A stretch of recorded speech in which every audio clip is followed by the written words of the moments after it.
Doctor Who is a show that is constantly reinventing itself for its audience. Every few years it brings new writers, actors and overall new production to the show. This is primarily done through a process called Regeneration. So today I thought it would be very interesting to rank each Regeneration from 2005 onwards from worst to best. I'm Harry with the Review Lab and this is my new Who Regenerations ranking. Regeneration. The concept. Now, the idea of regeneration came all the way back in 1966.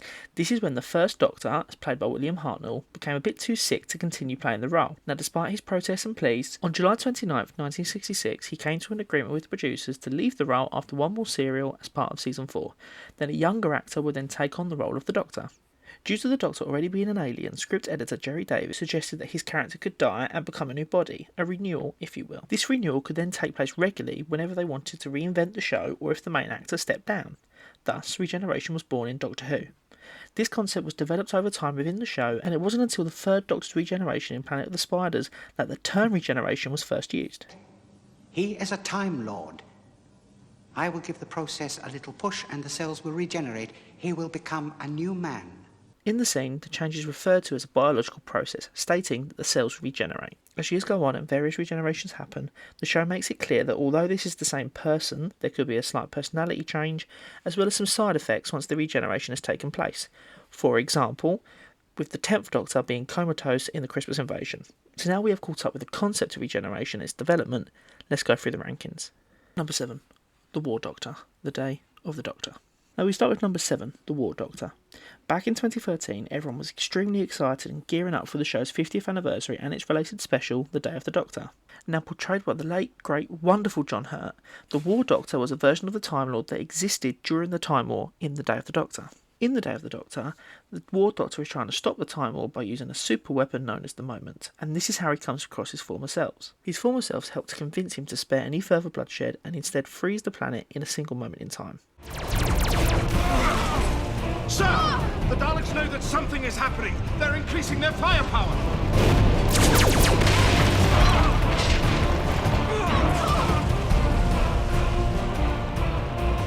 Do it, Doctor. Just do it. Do it. Okay. Gentlemen, we're ready.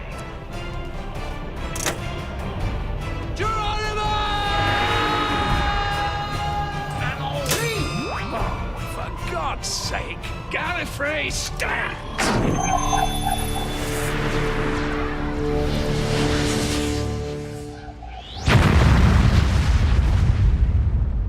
The three Time Lords, with the help from their other incarnations, then save the day and the War Doctor bids a farewell and takes off in his TARDIS. This is when the War Doctor starts to regenerate due to his old age and his job in the Time War being over. I mean, this is kind of what we have to assume. In terms of his regeneration, this one's a bit of a weird one. Although it's nice for this Doctor to have a regeneration, it does kind of come out of the blue, so it takes it out of the moment a little bit. I think due to the fact Christopher Eccleston turned down a chance to come back for this episode, the War Doctor only gets half regeneration. So as much as it's a nice idea, I just kind of wish we got the full execution of it. Not that it was any fault of the writers, the directors, or even the stars. Unfortunately, it's just one of those things. Number 6, The 8th Doctor. The Night of the Doctor. Paul McGann was brought in to replace Sylvester McCoy in the 1996 TV movie. However, due to the movie performing badly, it was his first and only appearance in the role. This was until his surprise reappearance in the 2013 web special, The Night of the Doctor. This special serves as a direct prequel to 2013's 50th anniversary. Now, this special saw the Doctor trying to rescue pilot Cass from a crashing ship. This is when she discovers he's a Time Lord. Now, despite his pleas, she refuses his help and they both die in the crash. The Doctor is temporarily revived by the Sisterhood of Khan and is able to choose his next regeneration from an elixir. Now, correct me if I'm wrong, but this might be the only time we get to see the Doctor voluntarily have a hand in choosing his next regeneration, in which he asks to be a warrior. Now, if you're a fan of Paul McGann and his take on the 8th Doctor, I highly recommend his Big Finish range. There are some amazing stuff in there. Big Finish itself have a wonderful range of audios. Some of my personal favourites are the Dalek Universe series, the 9th Doctor Adventures, and the Time Lord Victorious audios. Number 5, the 13th Doctor, The Power of the Doctor. Jodie Whittaker paved the way for a new and inspiring era of the show, being the first woman to take on the titular character. Oh, brilliant. Her charisma and charm carried the show into a brand new age. Say what you want about the strength of her stories, some of which were good, some of which weren't so good. Her take on the character was unique and will be remembered for decades to come. She was truly magnificent. Now, unfortunately, her time as the Time Lord came to an end in the most recent special, The Power of the Doctor. This was a feature-length special to celebrate the BBC's 100th anniversary. In the special, the Doctor is mortally wounded by the Master after saving the Earth. After saying a tearful goodbye to Yaz, the Doctor takes one last trip in the TARDIS to a beautiful cliff top to watch the sunrise one last time. Now, while the episode itself had both its ups and downs, the regeneration is visually stunning. Not only does Jodie give a beautiful performance, but the setting of her regeneration is the first outside of the TARDIS since the show came back. Right then. Doctor, whoever I'm about to be. Tag. You're it.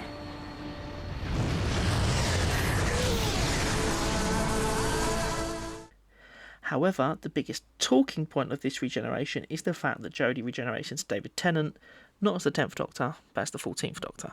Now, the fact that this became the biggest talking point of the regeneration is what makes this a little low on the list. Now, do not get me wrong. David Tennant, Russell T Davies, both coming back to the show gives me so much hope for the future, and I am very, very, very excited. However, you can say that there's a small argument that it does take away from the emotion of 13's regeneration. Now, I do understand both sides of the argument. I still enjoy this regeneration, and I'm looking forward to seeing what happens in the future. I was genuinely sad to see Jodie go, and I'm so excited to see David Tennant return as a Doctor again, and for Ncuti Gatwa to also take over as the 15th Doctor in the future. I won't lie, when David Tennant came back on the screen, I cried. It was like my childhood had just been reignited, and I cannot wait to see what's next. Number 4, the 12th Doctor, Twice Upon a Time. Peter Capaldi is one of the world's most accomplished actors in the industry today. So when he was first announced as the Doctor back in 2013, the excitement couldn't have been higher.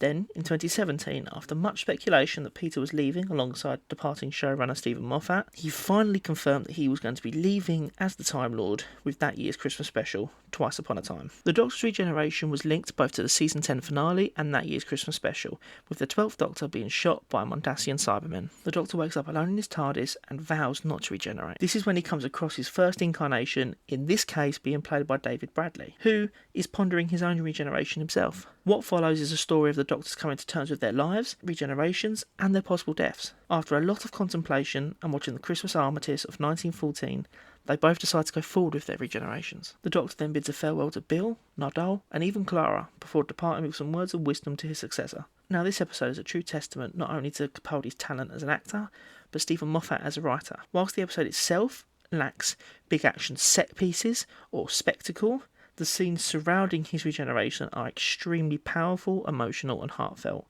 Capaldi's final speech to his successor is a beautiful send-off. Laugh hard. Run fast. Be kind.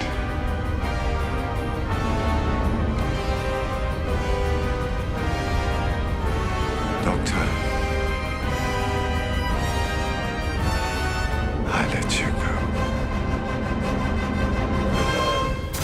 Number 3, the 9th Doctor, The Parting of the Ways. After the airing and subsequent unfortunate failure of the TV movie, Doctor Who would have his hiatus beginning in 1996. Then, in September of 2003, not only was the public told that the show would be returning, but they would also have the Time Lord played by Christopher Eccleston as the 9th incarnation. What followed is his first and only series with a Doctor that could be more playful and charming, and yet also a lot more serious. This is a Doctor fresh out of the Time War, so carries a lot of survivor's guilt for the parts he played. My planet's gone. It's dead. It burned like the Earth. This comes back in the epic two-part finale, Bad Wolf and Parting of the Ways, in which his Doctor, his companion Rose, and Captain Jack Harkness, as played by Billy Piper and John Barrowman respectively, are separated in life-threatening game shows. This culminates in a massive battle between the Doctor and his greatest foes, the Daleks. We then see the Doctor having to face a difficult decision in a battle for survival. He sends Rose home and starts to build a Delta Wave not only to wipe out himself, but all of the Daleks and anything in its path. However, due to Rose absorbing the power of the Time Vortex, she defeats the Daleks, but the Doctor absorbs the Time Vortex from her. Now, he does this at the cost of his own life. He shares a heartfelt farewell to Rose before regenerating. Now, the convention in which we see this regeneration, in this case yellow light and flames from the hands and face, is what we see being used in every regeneration since, making it both iconic and memorable for years to come. Now, before we get into our final two, I need to pause for a quick second. David Tennant and Matt Smith are my favourite incarnations of the Time Lord. Choosing which regeneration comes first and comes second has been a very, very, very tough choice. I have changed my mind so many times making this video, but here goes. Number 2, the 10th Doctor, The End of Time, Part 2. Now, the 10th Doctor being in at number 2 may come as a shock to you. Trust me, it came as a shock to me as well. The 10th Doctor has been the nation's favourite Doctor since his arrival back in 2005. So, when he announced in 2008 that he will be leaving with a set of specials set to air in 2009, people were devastated, myself included. What followed was some of the 10th Doctor's strongest episodes yet. The Waters of Mars precedes Tennant's 2-part finale and to this day is considered one of the strongest episodes of the show of all time. We see the Doctor go down such a dark path with the Time Lord victorious, and the ending of the episode is spine-chilling. We have to mention the scene between him and Adelaide, with amazing performances where he tells her she's about to die. She takes your people out into the galaxy because you die on Mars. You die today. Now, for such a beloved Doctor, his departing episodes had to be ones to remember, and boy were they. The End of Time Parts 1 and 2 saw the Time Lord come face to face with both the Master and the return of the Time Lords, bringing the end of the universe. The Doctor is pre-warned about the 4 knocks that would kill him. It is returning. It is returning through the dark. And then, Doctor... Oh, but then... He will knock 4 times. The Doctor saves the day and thinks it's all clear. Throughout the specials, we think the 4 knocks are that of the Master. It turns out it's not. It's Wilfred Mott. A heartbreaking detail. Deciding to sacrifice himself for his very good friend, the Doctor takes a farewell lap of honour to his close friends before seeing Rose one final time. He then says the 4 words that breaks every Whovian's heart every time they watch it. I don't want to go.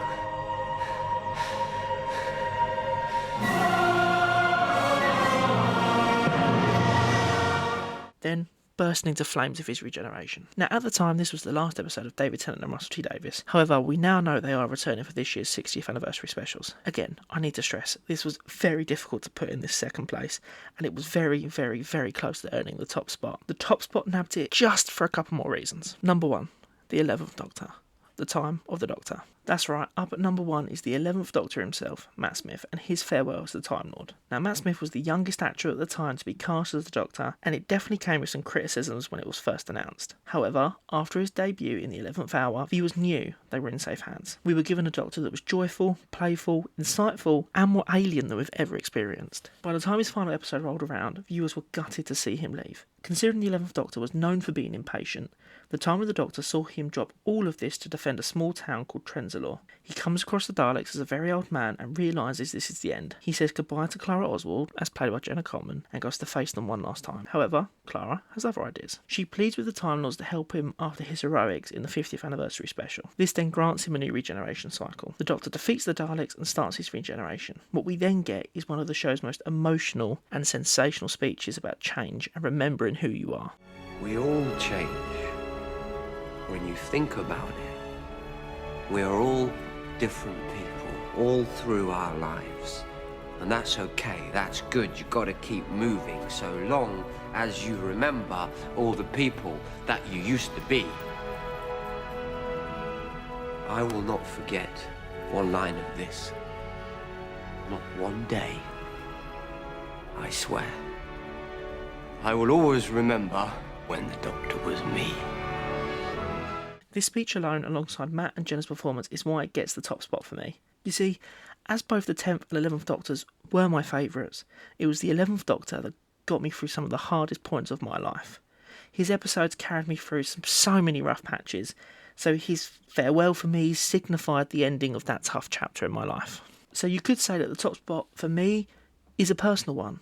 But then again, I think that's what Doctor Who's all about. The show's about hope and forgiveness. It's relating to you on a personal level and giving you that escapism for 45 minutes each and every week. And for that special chunk of time, we're able to just step inside this magical world and travel with an alien across space and time in a big blue box. No matter if your favourite Doctor's the 11th or the 10th, the 2nd, the 6th, the 13th, or even the Fugitive Doctor, there's something in Doctor Who for everyone. And I think, more than anything, that's what matters. And that's the message of this show. You know what? Thinking about it, I think I've changed my mind. The top spot is going to go to both of them, both the 10th and the 11th Doctor. You might be thinking this is a cop-out, but hey, what can I say? It's my video. The 10th Doctor gets the top spot for the actual regeneration and the spectacle of the episode, while the 11th Doctor nabs it for more emotional and personal reasons.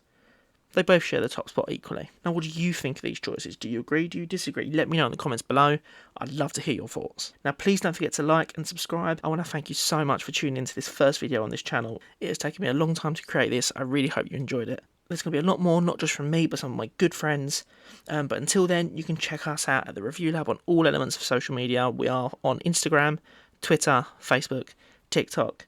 You can also check out the Review Lab podcast on Apple Podcasts and Spotify, or go to thereviewlab.org for our blog. Now, until the next video, stay safe, look after each other, and I'll see you real soon. Lots of love.